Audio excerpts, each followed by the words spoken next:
I consider myself a pretty calm guy. I can probably tune out the most abhorrent of distractions.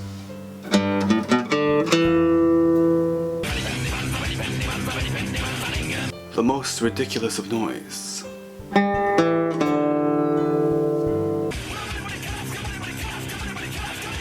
Pretty much most things.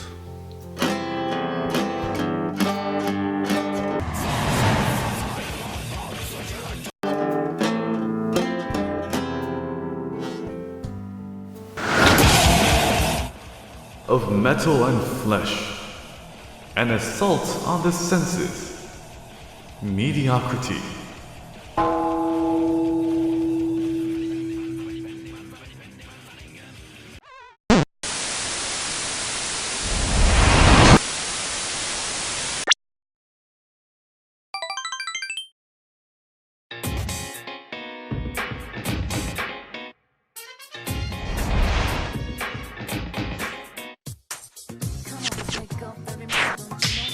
Zen or not Zen?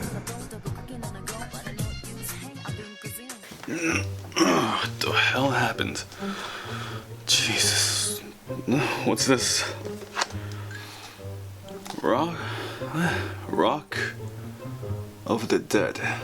You know, part of me is saying not to take a closer look at this, though I suddenly have the urge to. It's not the craziest thing I've done.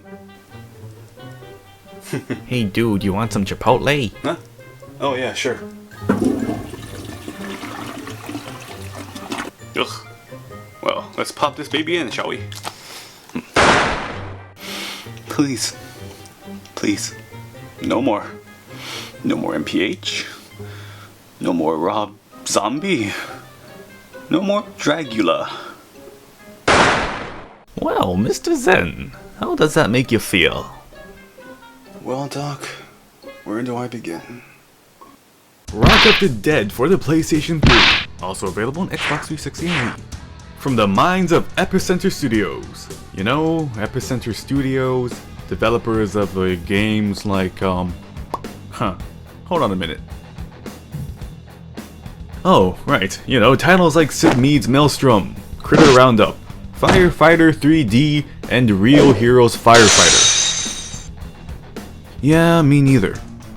I'm not entirely sure why I snagged up this bargain bin title. I mean, something about the cover might have piqued my interest. It kind of has this Left 4 Dead kind of feel, and I enjoy me some L4D. I mean, rock and zombies kind of go hand in hand, don't you think? Or in this case, guitar in hand? Ha ha ha ha! Ow! Oh, and looky here. Apparently also starring Rob Zombie, Neil Patrick Harris, and Felicia Day. With such an all-star celebrity cast contributing, it can't be all that bad, right? For those who couldn't tell, that was sarcasm. Now, prior to getting into the meat of things, the game prioritizes the usage of the music game peripheral controllers. I've never touched Rock Band or Guitar Hero in my life, so I don't have access to what you might consider the proper controller settings. Luckily, it also supports the DualShock, so I'll be using that instead. And yes, I do realize my enjoyments might differ greatly if I did have a guitar controller, but I doubt I want to dish out money just for this specific game. Onwards! I'm actually kind of excited. After we boot up the game, we are greeted by a title screen that seems typical for aesthetically low-budget zombie-themed games. Though it kinda gives off an arcadey indie PSN download game feel that I don't mind. Accompanied by Rob Zombie's What? Just straight up his music blaring at you, probably ripped straight from his albums. Let me just give you guys a brief look at the track list so you guys know what you're getting into. There we go. Now let's just start up the story mode and...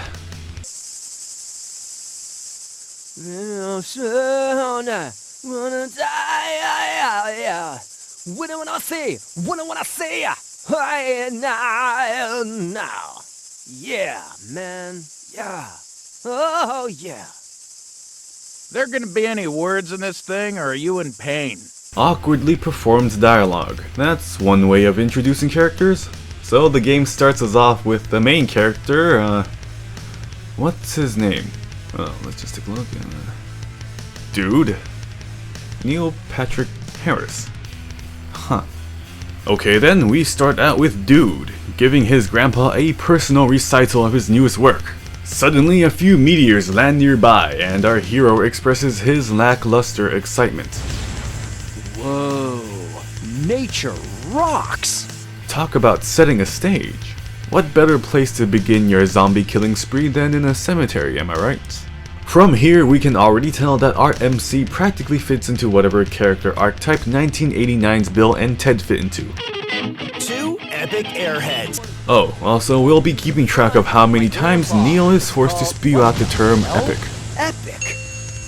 The first stage is rather straightforward. It introduces to you the basic gameplay mechanics, throws you some monsters, and you're pretty much on your way. You start hitting inputs and you get the gist of it almost immediately.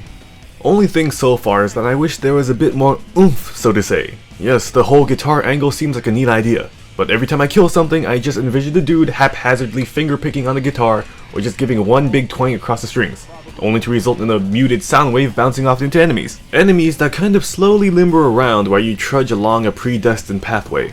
At this juncture, you might find yourself thinking, hey, the game looks like it plays like Typing of the Dead mixed with Guitar Hero / Rock Band controls. Then you'd be right. In fact, that's apparently the exact feel that Epicenter Studios was aiming for. Though Typing of the Dead was a quirky adaptation of the House of the Dead 2 with different controls, it still kept the same oomph despite the design transitions. The feel of dread and danger around every corner, the sense of urgency when a civilian is in peril, and the dynamic feel of cutscenes. Rock of the Dead kind of falls short on all these aspects, especially as you continue through the plethora of levels to come.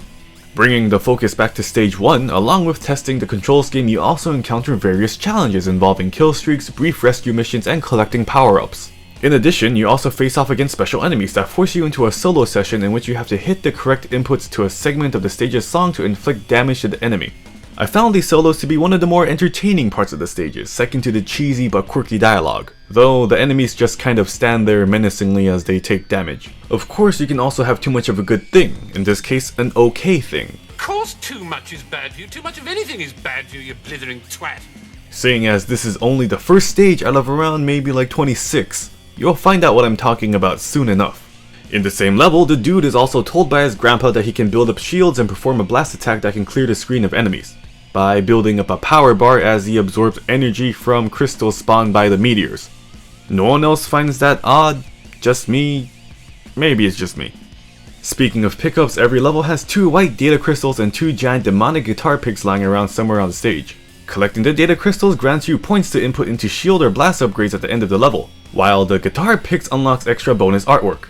Not only that, hidden throughout the stages there are dismembered pieces of Rob Zombie lying around somewhere. 8 in total overall. Most of these aren't easy to miss except for maybe one in particular later on, but we'll cover this later. After going over almost everything you need to know how to play the game, the dude suddenly has visions of the intergalactic variety before the stage ends. Our efforts to expand our intelligence to the universe and the worlds within have always met with wasteful resistance. Dude, what was that? This will be a reoccurring theme that will make sense over time, though for now it's jumbled up nonsense. The first stage is done after letting you test the waters out. You know, so far not so bad. The controls are rather manageable considering I opted for the DualShock scheme, and for the most part I can see myself continuing. But like I said before, if you can have too much of a good thing, you can have too much of an okay thing. Obviously, too much is precisely that quantity which is excessive. That's what it means. Stage 2. One can say this is when the pace starts to pick up a little and actual plot begins to develop. So the dude is still wandering aimlessly, talking to himself until he crosses a bridge that crumbles under his feet into a river. Miraculously, he makes it onto the shores of the trailer park he lives in. Oh, and Grandpa magically appears there too. Nothing odd about that. Nope, not at all. Kill some bugs here, save a person there, zombie solo here. And then we come across a radio in an abandoned trailer. We're introduced to Mary Beth, love interest, I think. Important enough to garner the dude's interest at least and have him form the new objective of finding her wherever she is. But first, find a phone in his own trailer somewhere else. So again, pew pew, pow pow, rinse and repeat. You probably see where this is going. Eventually the dude comes across a beach and... giant enemy crab. Lobster. Crawdad? Either way, our first boss of many. Every boss fight will pretty much play out the same way. Prevent it from hitting you by delaying its attacks and successfully perform solos to inflict damage. Not massive damage, just regular damage. Honestly, I think the bosses may be the best part of the game. I actually feel like I'm in some sort of danger and the boss actually feels like an immediate threat. This boss in particular is special since it's actually a two-parter. Hit it enough and you're dragged away with its claws and end scene. In the next stage, you start off fighting the crawdad again with different attack patterns. A simple fight, and upon defeat, the dude continues looking for a phone. Priorities. Who needs them? So kill more things, find the trailer, and phone is out. Dude, I totally should have paid my phone bill. I bet, dude. I bet. Can't say I didn't see that coming though. So Grandpapa, who somehow managed to make it there before you did, suggests using the emergency phone in the subway by cutting through the sewer. By this point, my intrigue is still holding, yet my will begins to waver. Let's just take a little breather and... Whoa, epic. Wait, what's epic? Oh, an amalgamate of trailers. Honestly, I can't say I saw that one coming. Though there's really no explanation as to why suddenly these vehicles decided to combine and become sentient. No other time I believe the game uses a non-organic creature as a boss. Minion perhaps, but not to this scale. I'm actually quite befuddled as to how this fits into the game. Remember how I said the bosses seem to be the best part? Well, not that much better. Yes, you get the sense of lingering doom when you fight these things, but they just feel as sluggish and slow-paced as the rest of the gameplay. It was after defeating this boss that I felt I reached my limit. Especially since I already went through it once before but had to go back and capture some footage. My enthusiasm by this point took a huge nosedive, which made it fairly difficult to force myself to progress. But I did anyways! Where were we? So, into the sewers, we kill more mutants, encounter more enemies, annoying enemies, looked into every nook and cranny for power-ups, moved at a snail's pace, then get bombarded by space messages before ending. Eventually, prior to fighting the boss, you learn via radio that Mary Beth is stuck at a radio station. Now that we know her location, the boss literally waits around the corner. I'd say it was an interesting fight in the least, but despite the constant waves of enemies sent your way, the sewer sections felt extremely empty. By the time the dude got out of there, not even the boss was able to lift my spirits, and we're only a third of the way done. Some of you might have noticed during the gameplay that I'm basically wiping out all the monsters with relative ease. No, it's not because I'm good or anything. Halfway through my original playthrough, I noticed I could just literally mash the buttons on my controller without consequence. Well, other than having it impact my points, but here the points don't matter. I even set the difficulty from normal to easy, seeing as it didn't change the pace or the fun factor. I'm literally just mashing buttons and using my blast to clear solos to make it to the end as fast as possible.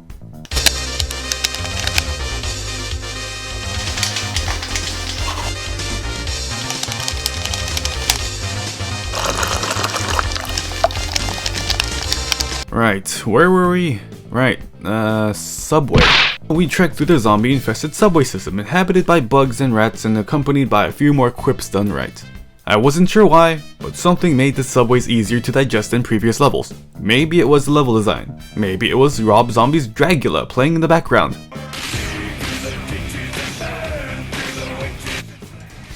Dragula.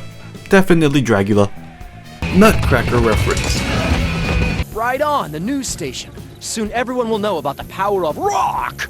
We make it to the radio station. So, new objective. Tell everyone about the power of rock. Finally, the dude seems to have formulated a plan to save the world from space Armageddon. And as inept as the dude seems to be when it comes to his own musical talent, shouldn't be too difficult for the rest of the world to follow through. Clear out a few monsters, reach the station intercom, and the dude is one step closer to saving Mary Beth. And probably the world. Oh, also...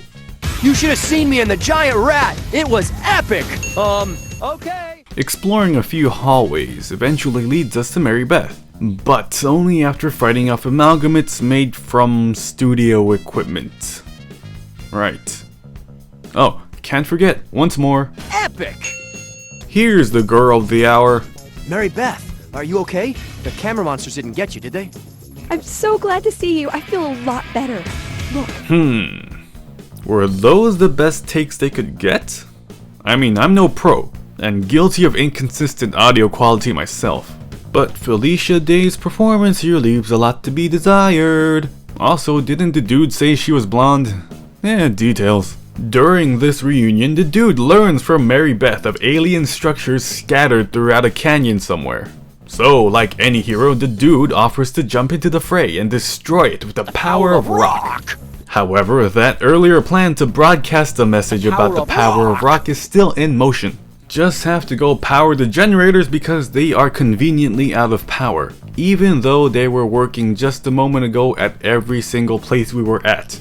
The stage afterwards consists of just moving around a small courtyard to fill a tank of gas and placing it into one of the down generators. I am no engineer, I am no mechanic, but I wouldn't think organizations would rely or utilize gas-powered generators of such immense size. Of course, this is just me ranting about the use of logic in a video game. I think I already lost on that front. The next step is to head to the rooftop to flip a switch so broadcast is possible? Why would they put all these mechanisms so far from each other? Wouldn't it have been more convenient if... Oh, there I go again with the logic. Well, it doesn't matter, because aliens. After you flip that switch, you fend off a UFO that's spiraling around the radio station as it flings enemies at you and wait. Cows? Oh dear, poor critters. Yes, they are cows, but I think this may be the only time in the game where there are innocent casualties on screen. Save for the people you fail to rescue in challenges, but still these cows exploding from your sound waves hits me harder for some reason. Something is wrong when I have not built an attachment for any of the main characters and instead an enemy projectile. Not even for the main character. As soon as you think the battle is all but won, the damn spacecraft shoots the radio tower and abducts Mary Beth. Guess what? Time to rescue the princess.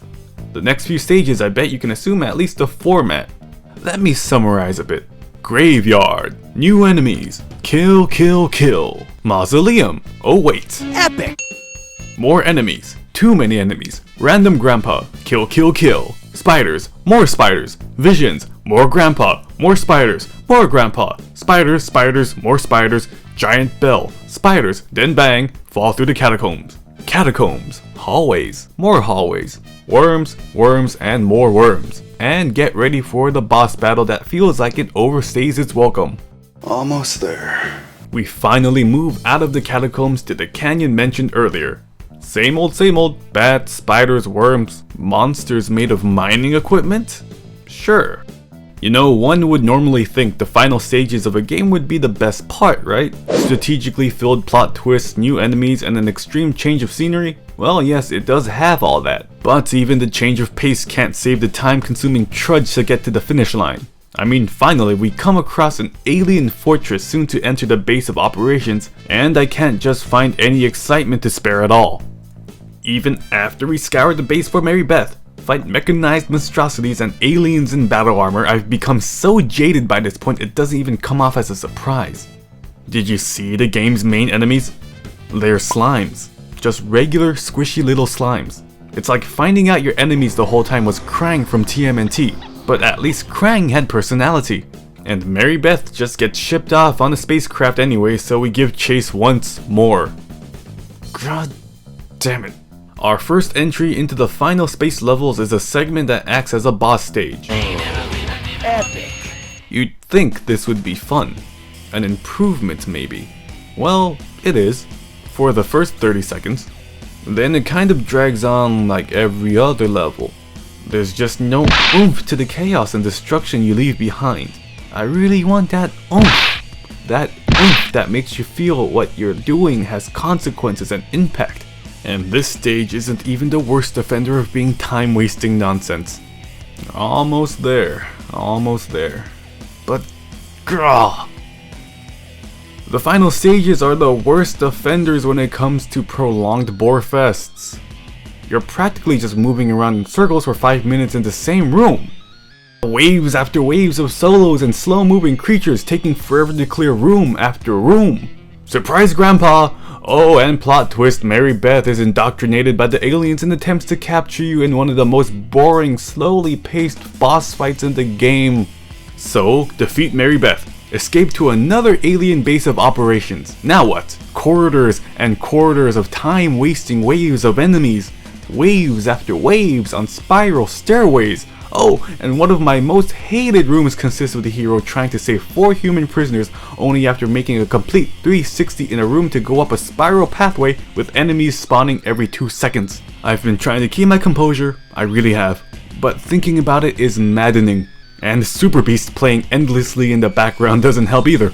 Saving those poor bastards doesn't even end the level. There's more. There's a segment where you have to sit through at least 26 alien spacecrafts flying upwards just for you to destroy one by one. Then the level ends, after going through one more space tube filled with enemies. Now you're probably asking me, is it over yet? Nope. There's actually at least 2 more levels until the last boss. This time they added a few more rooms, but again, snail's pace. And then the piece de resistance of this crap level, an enclosed space filled with enemy after enemy. Half of them you can't even attack directly until a certain amount of time passes by, which feels like an eternity. Here we are, at the doorstep to victory, only to be impeded by Mary Beth and a slime with a doctorate. Probably. At this point, we get the most clearest of mental images, which basically tells us that the dude was originally a secret weapon, developed to help invade Earth by the aliens after his grandpa sold him to them. Great. Can I end this now, please? No? You're gonna put me to sleep and try to force me to play a weird puzzle game to try and convert me to the dark side. Not today. At last. Oh. At last, the final boss. Alright, okay, send in the ads. Take out a few minions, yeah, that's good. Yeah, bring it on, Hive Mind. Get that solo in. What else you got? More minions? Alright, anything else? Another solo? Is that all you got? Oh, okay, I guess. Guess I'll just keep pushing you back. Well, I got you where I want you now, I think. Can't believe I'm saying this now, but I'm really getting sick of Dragula. The witch is a slam in the back of my Dragula. Dude! Peace out, dude. Whoa, I better get out of here. Oh, okay. It seems I won by infecting him with the power of douchebaggery. Good riddance. This better be worth it. Wait, really? That's it? No final on-screen exposition, just straight to the credits? Oh, what's this?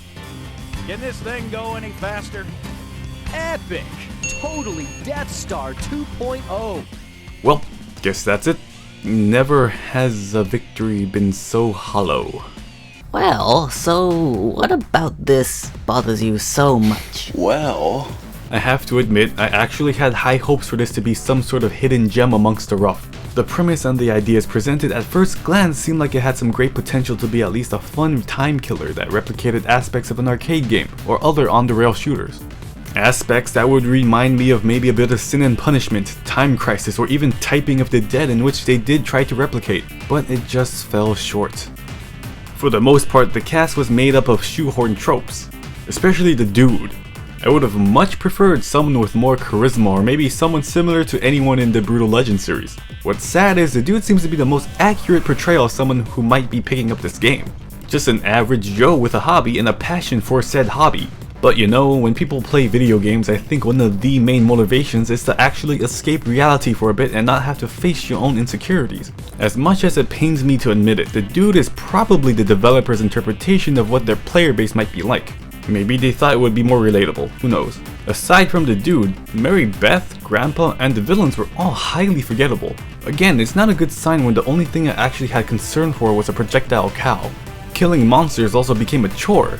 The main element of this sort of game should not end up becoming a tedious act. Killing anything in this game is just so unsatisfying. Even the sound effects don't complement the disorder and chaos all around you. Some more attention to audio detail could have maybe made the process more enjoyable, especially during some of the solo sessions. I will concede to the point that perhaps my choice of controllers might have had an adverse effect on my enjoyment, but by the time I was finished with the game, I honestly don't think my opinion would have changed much. Again, something about trading bullets for amps doesn't cut it. Rock of the Dead could have benefited from being half as long while having a wider array of songs. There is such thing as too much Rob Zombie and royalty-free classics. It's just so dragged out, and recycling the same songs really takes a toll on a person's senses when the game itself isn't keeping the player's interest. Dialogue wasn't that bad. Music wasn't that bad. The ideas weren't that bad. But the execution in which all these aspects were combined was just bad. A game like this needs the individual components melded together in a cohesive title. Yes, the aesthetic was there overall, but the music, gameplay, and level designs felt so disconnected. Games like this should have a dynamic feel when you're entering a new stage or killing new enemies. Everything just felt so empty, almost lifeless. This could have been something at least decent, but the potential seems to have gone to waste. Verdict. Not Zen. Hey Doc, is there anything you can do? This game dragged me into such a dark place. Alright, I'm gonna prescribe you something so it might help you forget this mess. Here you go. Whoa, epic. Hey there, thanks for watching my video. You know, I said I would try and streamline things so my videos would be shorter, but since this one I wanted to see the whole thing through, well, here we go, another 25-minute video. Well, until next time.